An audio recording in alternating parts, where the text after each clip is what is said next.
Thanks for clicking on the AkronNewsNow.com update. I'm Lindsay McCoy, bringing you the latest local news. Summit County's unemployment rate has increased in June after heading down earlier in the year. Summit County's jobless rate ballooned to 10.4% in June. That's up from 10.1% in May. Now, it was the same story for the city of Akron, where the jobless rate rose to 11.4% in June, up from 11% in May. The Akron School Board will deal with another round of budget cuts at their next meeting coming up on Monday. Now, the round of employee cuts originally was approved back in May. It includes 110 employees, and of that number, 84 are teachers and 7 are senior staff members.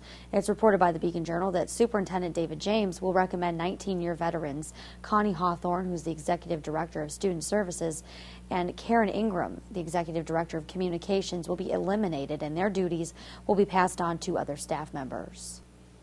And victory is closer for retired safety workers in Akron. The city will be liable for as much as $50 million that the fire and police retirees have paid out of their own pockets for health care coverage over the past 6 years. That's thanks to a ruling from the Ohio Department of Insurance, which states that Akron has been in violation of the Ohio law. And you can read more about this story in depth on AkronNewsNow.com. And the Summit County Board of Elections website now offers new user-friendly features, including downloadable absentee applications, and now visitors have the ability to view a variety of public records on the website and download registration forms.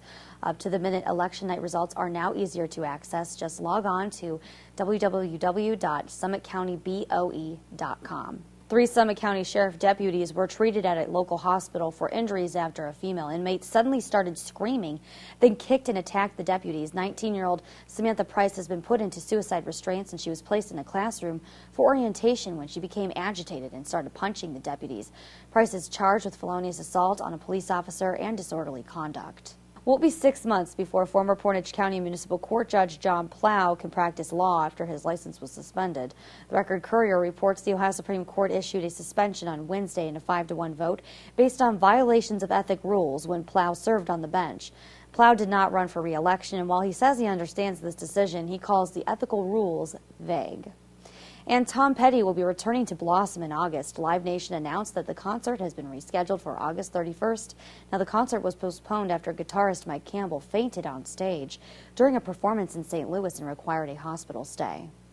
As we look at our Akron area forecast today, we have sunshine in the forecast, high of 88 degrees, low of 69 tonight, so it won't cool down too much. Friday, high of 91 degrees. We're going to really warm up tomorrow with a chance for thunderstorms.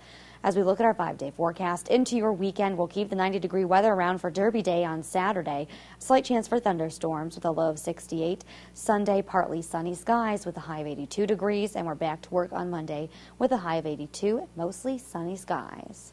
Continue to follow AkronNewsNow.com for the latest local news, sports, weather, and traffic updates 24/7. You can also follow us on Facebook and on Twitter, too. For AkronNewsNow.com, I'm Lindsay McCoy.